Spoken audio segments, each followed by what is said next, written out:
Good evening, everyone. Is the state ready to proceed? Yes, Your Honor. Is the defendant ready to proceed? Yes, Your Honor. Sorry, it took me a little bit longer than anticipated, but there was a lot of information to consider. Let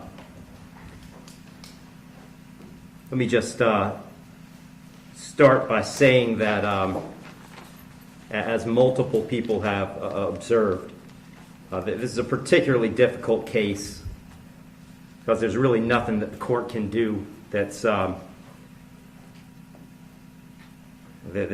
capable of fixing the harm that has been caused to the victims in this case.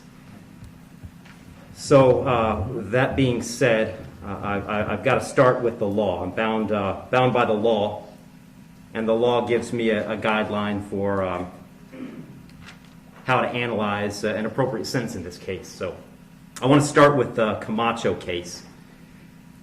It's really the first thing I need to address is whether or not the court's going to depart from the minimum in this case, which is 222 months or approximately 18 and a half years in the Florida State Prison as a minimum. The Camacho case, as Mr. Fitzgibbons pointed out and argued, lays out really a three-factor test. Is there a valid legal basis for departure? Is there competent substantial evidence that the facts support an application? Or do the facts apply to the departure basis that is being asserted? To both of those questions, I answer those yes. There is a valid legal basis for departure, and there is competent substantial evidence that would support a departure. And really, I'd find that as to all of the departure bases argued, with the exception of the disparity argument. I'll just comment on that one for a moment. The defendant has argued that an available basis for departure is the disparity between the guidelines and the sentence that Mr. Barano got. I don't agree with that. I agree that disparity could potentially be an available legal basis for departure. But in this case, I don't think it applies because I do think that there are important substantive differences between the facts as applied to Mr. Barano and the facts as applied to Mr. Herron. The state's put those on the record. I won't elaborate on it too much other than to say I think that the difference, the age of majority for Mr. Herron is one of those. But mostly I just think that the facts are different as between those two defendants. And so I don't believe that the facts in this case support that as a departure basis because I believe that a disparity in sentence between Mr. Barano and Mr. Herron is appropriate in this case. That brings me to the third question of essentially the third factor under the Camacho case is should the trial court depart? And the court in this case is going to decline to depart. So I'm answering that question in the negative. The trial court in this case is not going to depart. And I don't reach that decision lightly. When evaluating an appropriate sentence, I will start with Florida Statute 921.002. It was pointed out several times the primary purpose of the Criminal Punishment Code in Florida is to punish. And I've got to take into account the severity of the primary offense and the circumstances surrounding the primary offense. When I take into account circumstances and severity, a lot of what I'm taking into account really when I sentence is intent and harm. And in this case, there wasn't any evidence, and nor does the court believe that there was any specific intent to do harm, in this case to the victims.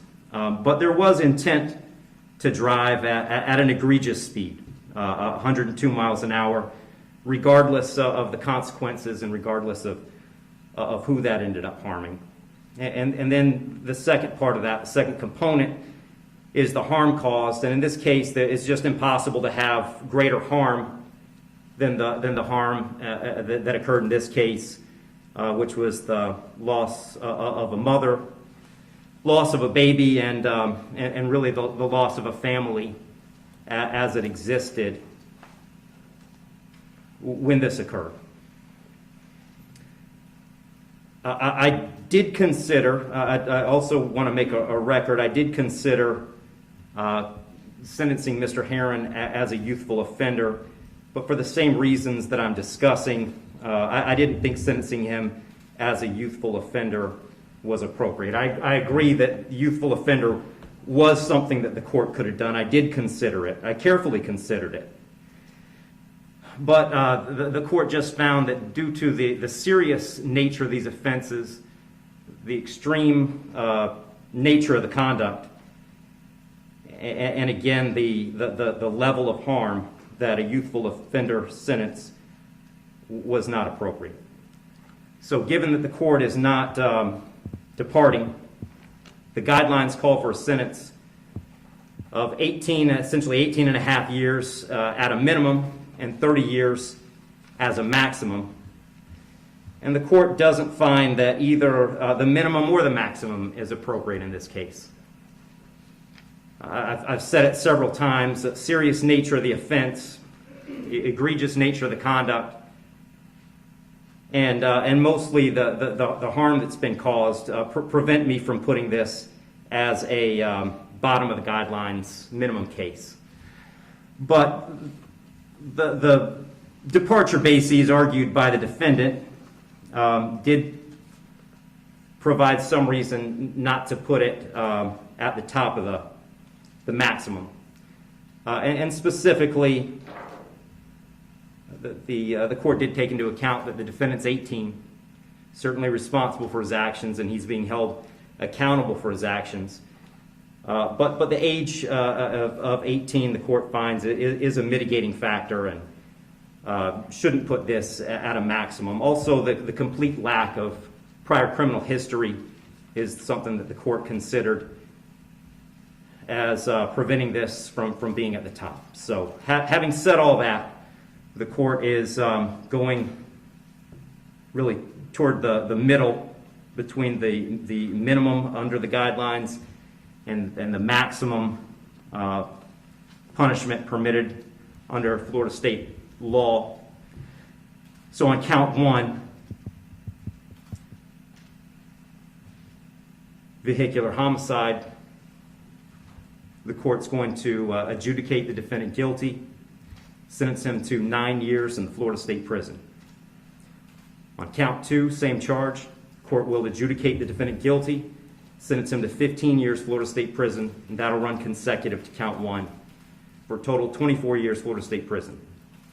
Count three is a misdemeanor, unlawful racing on a highway, so the court will adjudicate the defendant guilty, sentence him to time served. Give credit for time served, I believe, 2 days. Court will impose mandatory court costs. Mr. Herron, you have given up the right to appeal the determination of your guilt or innocence. You do have 30 days to appeal the sentence of the court. And I'll direct the bailiffs to take Mr. Herron into custody.